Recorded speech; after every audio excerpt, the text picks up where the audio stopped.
예, 안녕하세요. 이번 시간엔 준비 서면에 대해서 말씀을 드리겠습니다. 준비 서면이 무슨 서면이고, 그 준비 서면을 어떻게 작성하면 되는지 그 부분에 대해서 일단 대여금을 기준으로 해서 말씀을 드릴게요. 일단은 지금 첫 번째가 A라는 사람이 A가 원고고 B가 피고인데, 첫 번째가 A라는 사람이 B에게 대해서 6천만 원을 이제 대여를 해줬어요. 대여를 해줬으면 여기서 볼 수 있는 게 6천만 원이라 그러면 소액 사건은 아니에요. 소액 사건은 아니니까 일단은 보통 이제 일반 민사 소송으로 가게 되는데 민사 소송으로 가게 되는데 민사 소송도 구조는 동일하다는 거예요. 일단은 간이 절차하고 차이가 일반 민사 소송이라 그러면 일단은 여기서 뭐 먼저 그걸 보면 돼요. 소액 사건은 이제 간이 절차라고 그러는데 어떤 부분이 다른지, 소액 사건 같은 경우에 3천만 원 이하 사건을 얘기하는 거고, 그 앞에서 말씀을 드렸지만 이제 연간 480만 건 정도가 이제 소송이 보통 이제 접수가 되는데, 여기서 75% 이상이 소액 사건이에요. 소액 사건이라는 거는 뭐 당연히 뭐 대여금에 대한 건도 있겠지만 대여금이나 물품 대금 아니면 손해배상 아니면 전세 보증금 반환 청구 소송, 보증금 반환 청구 소송 이런 식으로 3천만 원 이하 사건에 대해서는 소액 사건 심판법이라는 게 따로 있어서 일단 이렇게 적용이 되고, 소액 사건이나 뭐 금액에 상관없이라도 차용증이라든가 아니면 전세 보증금이 있는데, 전세 보증금에 대해서 그 기일이 지났는데 지급을 안 할 때는 금액이나 이제 변제 기일이 확정이 돼 있다 그러면 다툼의 여지가 없으니까 보통 이제 지급 명령을 이제 신청해서 받게 되는데, 일단 두 가지로 이렇게 나눠질 거예요. 그래서 일반 사건이라는 거는 소장을 일단 제기하게 되면은 여기서 이제 공방이 있을 거고, 답변서나 이제 준비 서면을 제출하면서 공방이 있을 거고, 공방이 끝나고 나면 이제 선고를 하게 되는데, 이런 절차를 일단 간이하게 한 게 소액 사건이고, 이제 지급 명령 절차가 있고, 나머지 부분에 대해서는 일반 민사 사건으로 들어가면 되니까 이제 그 부분도 이제 사건은 동일해요. 이제 절차는 동일하니까 그렇게 이제 보시면 되고, 여기서 이제 준비 서면은 뭔지, 준비 서면이라는 건 답변서나 소장에 대한 보충을 하는 거예요. 보충이라는 건 뭐냐면, 내가 소장을 첫 번째가 A가 B에게 돈을 빌려주고 A가 B한테다 소장을 제출했는데 소장에서 빠진 부분이나 누락된 부분이 있다 그러면 그걸 보충을 할 때 이제 준비 서면을 쓰고, B가 여기에 대해서 답변을 하게 되면 답변서가 접수가 되는데, 답변서를 A가 받고 이 답변서에 대해서 반박을 하려고 그러면 여기에 대해서 다시 준비서면, 이제 뭘로 준비하느냐, 이게 변론을 준비한다는 거예요. 준비라는 건 변론을 준비해서 변론 기일에 출석을 해서 이 부분에 대해서 서면을 일단 답변서하고 준비 서면이 오고 가면서 공방이 있으니까 이 부분에 대해서 이제 변론을 하면 되고, 현장에서 보통은 이제 변론이 중요한 게 아니고 이제 문서가 중요한 거예요. 문서라든가 서식이라든가 이제 증거가 중요하니까 이런 부분에서 얼마나 입증을 했느냐. 그러고 입증 책임은 어차피 A가 B한테 돈을 받아야 된다 그러면 A가 거증 책임이라는 거죠. 거증 책임이라는 건 뭐냐면, A가 지금 내가 돈을 받으려 그러면 A가 B한테 돈을 받아야 된다는 사실관계를 입증을 해야 된다는 거예요. 입증을 해야 되니까 어렵다는 거죠. 입증을 하려면 필요한 게 증거고, 증거라는 게 문서도 있겠지만, 문서나 차용증, 뭐 인적 증거, 증인도 있겠지만, 이런 부분에 대해서 준비가 됐을 때 지급 명령을 신청해 가지고 다툼 없이 그냥 받아내는 게 가장 이제 간단하고, 공방이 있다 그러면 이제 내가 여기서 법률 행위를 할 때 말 그대로 이제 돈을 빌려줄 당시의 얘기가 금전 소비대차 계약이라는 걸 하게 되는데, 돈을 빌려준 계약이죠. 계약을 하게 되는데, 이런 부분에서 내가 금액이라든가 아니면 이제 채무자가 누구로 특정을 했다든가 아니면 변제 기일 그리고 이자율 이런 부분을 정확하게 문서로 남기면은 증거로 효력이 있으니까 문서로 남기면 되는데, 이런 부분이 없기 때문에 이제 공방이 벌어지는 거고, 공방 중에서도 금액에 관한 부분이 가장 많을 거예요. 금액이 내가 6천만 원을 빌려가지고 예를 들어서 이자를 지급을 했는데 이거는 이자가 아니고 원금이었다든가 이런 부분에 대해서 금액을 다투는 부분이 많을 거니까, 그런 부분에 대해서 일단은 지금 그 준비를 하면 되죠. 그래서 정리를 하자면, 첫 번째가 A가 B에게 6천만 원을 대여를 해줬어요. A가 B에게 6천만 원을 이제 그 대여를 해줬죠. 금전 소비대차로 이제 대여금인데 대여를 해줬는데, B가 변제기일이 도달했는데 변제를 안 하니까 여기서 이 사람은 채무 불이행에 빠진 게 되고, 채무 불이행을 하고 있으니 법원에서 판결을 내려줘서 판결을 가지고 내가 이 사람 재산에 대해서 집행을 할 겁니다. 이 의사표시를 하는 거죠. 소장으로. 그럼 A가 B에게 소장을 지급하게 되면, 소장을 제출하게 되면 이 B가 이제 소장을 받을 거고, B는 이제 소장을 받은 후에 여기에 대해서 이제 다툼이 있는 부분이 있을 게 뭐냐면, 아까 답변서에서 말씀드렸듯이 첫 번째가 금액에 대한 부분을 일단 다툴 수 있고, 두 번째는 내가 채무자인지 여부, 그리고 세 번째는 변제 기일에 대한 건, 그리고 네 번째는 이자도 이제 다투겠죠. 여기서 이자 제한법에 이제 그 이자 제한법에 이제 위반이 되는지 여부하고, 그리고 또 한 가지는 뭐냐면, 이런 부분을 조심해야 돼. 뭐냐면 불법 원인 급여라는 게 있어요. 불법 원인 급여. 그러니까 극단적으로 얘기하면은 A가 B한테다가 6천만 원을 지급한 이유가 B가 C를 청부 살인이라 그러죠. 청부 살인. 내가 B가 C를 죽여주면, 살해를 하면 내가 B한테다가 그 대가로 6천만 원을 지급을 했는데, 이거는 이제 불법을 이제 원인으로 해서 급여가 지급이 됐으니까 이 금액에 대해서 A가 지금 B한테다 반환 청구를 할 수 있겠느냐. 이제 불법 원인 급여가 문제다. 이런 건 반환 청구할 수가 없어요. 예를 그 대표적으로. 그러니까 원인이 금전 소비대차 계약은 맞는데, 원인이 금전 소비대차 계약을 이제 구성하는 원인이 살해 청부 살인을 원인으로 돈을 빌려줬다든가, 아니면은 뭐 도박에 관련이 됐다든가 범죄에 관련이 되어 있다든가 하면 원인이 불법하기 때문에 이 사람이 A가 B에게 청구할 수가 없게 되는 거예요. 이런 경우에는. 그래서 이런 부분이 정리가 되면 이제 소장을 작성하게 되고,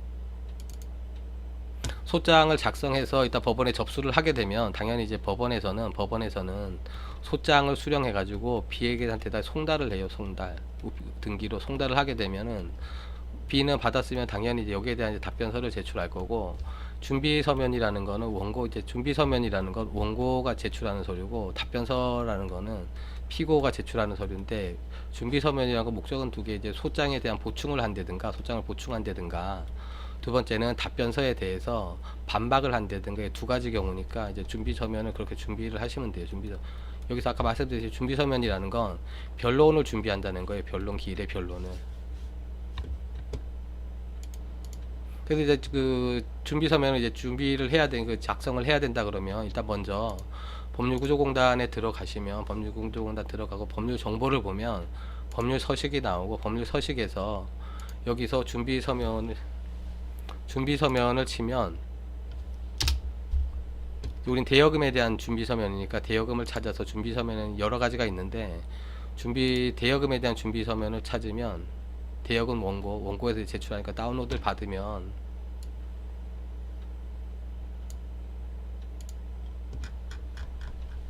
동일해요. 이제 답변서하고 서식은 동일한데 준비 서면이고 대여금이고 원고가 제출하는 서류라는 거고, 준비 서면 이제 변론을 준비한다는 얘기예요. 이거는. 그래서 소장에 적힌 이제 그 사건 번호를 그대로 기재를 하면 되고, 원고는 청구하는 사람, 피고는 돈을 갚아야 되는 채무자 적시를 하면 되고, 이건 소장을 보면 되고, 다음과 같이 변론을 준비합니다. 그래서 준비 서면이라는 거예요. 그래서 보통 이제 다음에 그 다투는 부분은 그거예요. 대여금 액수에 대해서 이 사람이 내가 6천만 원을 빌려줬다고 내가 이제 주장을 해서 판결을 받으려고 하는데, 이 사람 6천만 원이 아니고 뭐 얼마, 그러니까 2천만 원에 대해서는 증여고 4천만 원은 대여금이 맞기 때문에 그렇게 답변서를 제출했다 그러면, 그 부분에 대해서 명확하게 있다는 그 증거를 가지고, 증거라는 거는 이제 서면이 될 수도 있고, 그 증인을 써서 증인이 들어와서 일단 증언을 해줄 수도 있고, 이제 그런 부분이고, 다툼이 없는 사실의 정리라는 건, 다툼이 없다는 거는 이 사람 내가 6천만 원을 지급을 했다는 거에 대해서는 지금 통장에 찍혀 있으니까 다툼이 없고,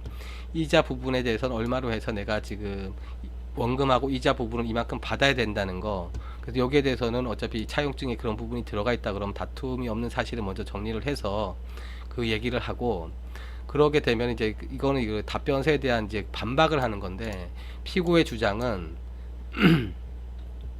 금액을 다투고 있는 거죠. 지금 투자한 금액 2,800만 원과 권리금 1,000만 원을 합한 금액 3,500만 원에 대해서만 지금 지급을 하기로 했다, 이렇게 주장을 하니까 여기에 대한 이제 반박을 하는 게 피고 주장의 부당성을 얘기하는 거예요. 그래서 이런 서식은 이걸 지금 편집을 하시면 되니까 이만큼을 지우고 사실관계만 정리를 하는, 그러니까 내용이 이렇다는 게 뭐냐면, 사실관계에 대해서 정리를 하는데 이 사람이 부인하는 부분에 대해서는 대여금 액수나 이 사람이 채무자인지 여부나 그런 부분에 변제기일이 지났다는 부분, 그래서 소송을 제기하는 게 적법하다는 부분하고, 다툼이 없는 사실이라는 걸 정리를 하면 이제 객관적으로 확인할 수 있는 부분, 내가 6천만 원 입금을 했다든가 이자를 얼마큼 받았다든가 그건 이제 객관적으로 통장 내역을 가지고 정리가 되니까 그런 부분을 정리를 먼저 하고, 그러고 나머지 피고의 주장이 피고가 이렇게 주장을 하는데, 이 사람은 지금 금액에 대해서 다투고 있는데 6천만 원이 아니고 3천만 원만 지급하면 된다고 다투고 있는데, 그 부분에 대해서 이 피고 주장이 왜 부당한지 그 사실관계를 지금 입증 서류를 가지고 이제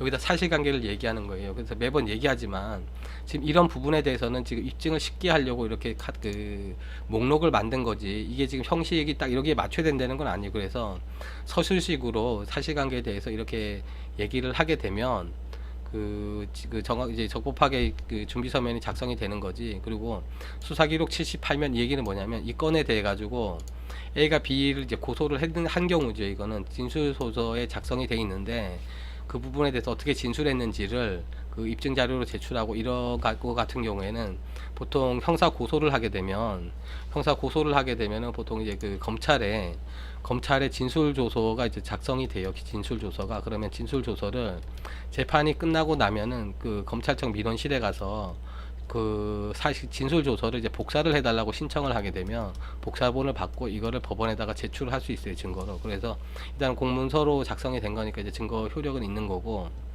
그 두 가지를 또 봐야 돼. 뭐냐면, 한 가지가 이게 증거로서 이제 증거 능력이 있는지 여부하고, 이것도 형사 소송에서도 그런데 증거 능력이라는 거하고 증거력이라는 게 있는데, 증거 능력이라는 거는 예를 들어서 우리가 뭐 도청을 했다든가 이런 부분에 대해서는 불법으로 지금 도청을 했다 그러면 이거는 증거로서 능력이 없고, 다른 뭐 서면이라 이런 게 작성이 돼서 적법하게 작성이 됐다 그러면 이건 증거 능력은 있는데, 증거력이라는 거, 이런 적법하게 작성된 이제 증거가 판사가 판단을 했을 때 이게 얼마나 지금 신뢰할 수 있고 믿을 수 있는지 여부를 판단을 할 거예요. 그런 거 이제 증거력이라 그러고, 이렇게 두 가지로. 증거라는 거는 보통은 이제 문서라는 거, 서면 증거가 있을 거고, 두 번째는 인적 증거라 그래서 일단은 이제 증인이라든가 진술서라든가 이런 걸 이제 받을 수 있으니까 이런 부분에서 증거는 갖춰야 된다는 거예요. 그래서 이런 부분에 대해서 주장을 할 때 여기에다가, 여기 뒷면에 보면 첨부 서류가 있을 건데, 첨부 서류에다가 내가 이런 지금 여기에다가 이제 쓸 수 있어요. 여기다 쓸 수 있는데,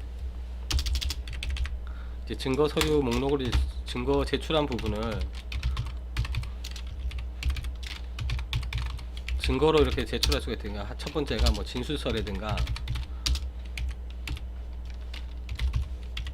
두 번째가 뭐 녹취록이라든가 이런 부분에 대해서 증거를 여기다 첨부를 할 수 있어요. 그래서 첨부를 해서 증거력을 이제 맞추면 되고, 그래서 여기서 지금 그번을 변제했는지 여부에 다툼이 있는데, 피고의 주장은 이렇게 원금까지 변제되었다고 주장을 하는데 그 부분이 왜 부당한지 그걸 확인하면 되고, 그러니까 따져야 될 부분은 그거라. 일단 사실관계에 대해서 정리를 하면 되지, 서면에 대해 가지고는 서면을 어떻게 써야 되는 거는 이제 여기서 주장하는 바를 명확하게 하는 방법이니까, 방법을 고민하는 게 아니고 이게 사실관계에 대해서 내가 지금 이 사람한테 청구를 하는데 얼마나 입증이 가능한지 여부예요. 입증이 가능한지 여부. 왜 그러냐면, 원고 같은 경우는 청구를 할 때 거증 책임이라는 게 어차피 원고한테 있어요. 원고가 B가 돈을 갚아야 된다는 사실을 입증을 해야지 돈을 B가 이제 지급을 하는 거지. 그래서 B는 이제 사실상 쉽다는 거예요. B는 여기서 이 사람이 입증을 하게 되면 여기에 대한 반박만 하면 되기 때문에 이게 더 쉽다는 거예요. 그래서 지금 제일 중요한 게 그 돈을 대여할 당시라든가 사건이 일단 발생할 때 이런 증거 서면으로 가장 이제 좋은 게 차용증이라는 거죠. 차용증이나 이제 금전 소비대차 계약서인데, 이런 걸 작성을 해가지고 명확하게 한다 그러면 일단 여기서 입증할 수 있는 부담이 줄어드니까 일단 또 그 판결문을 받기 쉽다는 거죠. 그렇게 되면. 그래서 결론에 와서 여기서는 이런 거죠. 이제 결론에 와서는 결국 피고 주장에 대한 반박을 하고, 금액이나 다툴 부분이 보통은 이제 금액이나 지금 내 채무자인지 여부나 아니면 변제 기일이나 이자가 원본에 산입되는지 여부나 이런 부분을 이제 다툴 건데, 그리고 이런 상황이 극단적인 경우는 이게 불법 원인 급여라서 내가 갚을 이유가 없다든가, 그렇게 이제 여기서 답변이 왔으면 거기에 대한 반박을 하는 거고, 반박을 해서 결론을 내는 건, 지금 원고가 주장하는 바는 위에서 설명한 것 같이 그 부당하니까 이 지금 청구 원인대로 내가 소장을 냈던 대로 청구를 인용해 주시기 바랍니다. 이제 그게 결론이죠. 그래서 아까 얘기대로 증거가 있다 그러면 증거를 붙이고, 증거 같은 경우에는 여기서 이렇게 보다시피 그 사실에 대해서 주장을 하게 되면, 예를 들어 이런 경우, 이건 수사 기록이니까 그런데, 예를 들어서 이제 증거 1호로 하는 거죠. 증거 1호로, 증제 1호 증.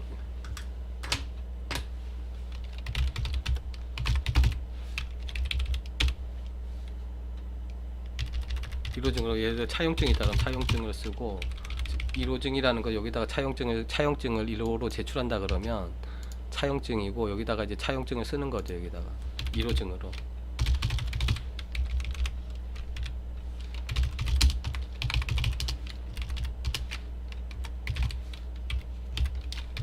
이렇게 작성을 해서 여기다 첨부를 하면 돼요. 뒤에다가 그 준비서면 뒤에다가 첨부를 하면 되고, 제출할 때 이렇게 첨부를 하게 되면 이제 이 내용을 보고 증거까지 검토를 할 거니까 거기서 이제 보시면 되고, 그리고 이거는 이제 뒤에 보시면 여기 이거 준비서면을 그럼 어디다 제출해야 되냐, 본안소송, 내가 지금 소장 접수했던 법원에다 제출하면 되고, 제소 후에 소장을 제출한 후에 변론이라는 게, 이제 변론 보통은 이제 이렇게 되죠. 그 소장이 접수가 되면, 소장을 접수하게 되면은 이거 소장을 B한테다가 피고한테다 보내고, 피고가 답변서를 제출하게 되면 여기다 원고는 또 준비 서면을 제출할 거고, 이런 이제 서면이 공방이 정리가 되면 이제 변론기일을 지정을 해요. 변론기일이라는 건 이제 판사가 있고 양 원고 피고 양 당사자가 삼각관계에서 일단은 그 법원에 출석을 해서 공판이라고 하죠. 공개재판 공판을 열고, 여기서 정리가 되면 이제 선고를 하게 이렇게 되는데, 여기서 변론 종결을 이제 선고를 해요. 다음 이제 결심을 그 선고를 언제 하겠다고 얘기를 하면 이제 변론은 종결이 된 거고, 그 변론 종결 전까지 이제 그 준비 서면은 제출을 하면 되고, 변론 종결 후에는 선고 전까지도 할 수 있는데 보통 이제 변론 종결 전까지 해야지 다 받아들여지니까 그렇게 하고, 준비는 이거에 동일해요. 답변서하고 뭐냐면 내가 한 부를 갖고 있어야 되고, 법원에서 법원의 한 부, 상대방의 한 부, 그러니까 세 부를 출력을 해서, 동일한 내용 세 부를 출력을 해서, 나는 내가 하나 갖고 있고 법원에 하나 제출하고, 법원에 이제 두 장을 이제 법원에 제출하면 하나는 법원이 갖고 있고 하나는 피고한테다가 또 이제 송달을 하게 되고, 그게 세 부를 제출하면 돼요. 그래서 기재사항이라는 건 아까 위에 서식대로 그렇게, 기재사항은 이제 서식대로만 이렇게 정리를 하면 되고, 이 내용에 대해서 중요한 거는 내용이 중요하다는 게, 사실관계를 얼마나 다투는지 여부. 그러니까 이제 이런 부분에 대해서 아까 말씀드렸듯이 준비 서면을 제출할 때는 이 내용은 이제 이렇게 정리가 돼. 뭐냐면,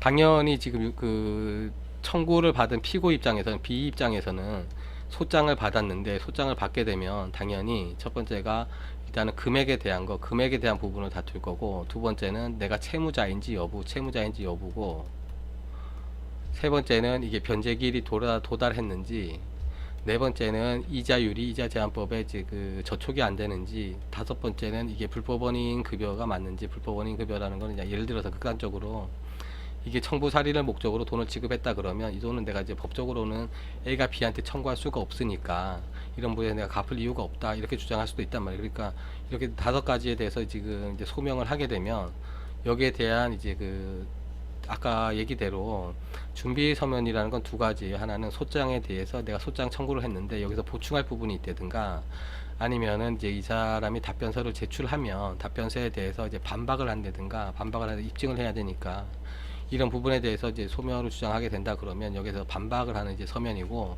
반박 서면이 다 정리가 되면은 이제 공판으로 넘어갈 거고, 공개 재판으로. 공판에서 이제 선고가 나면 그때부터 이제 판결문이라는 게 이제 소개 목적을 이제 달성하는 거죠. 이렇게. 그래서 준비 서면이라는 게 중요한 건, 뭐 서식이라든가 밑에서 볼 때 그래요. 밑에서 보게 되면 이게 이런 부분에 대해서 민사소송법에서 당연히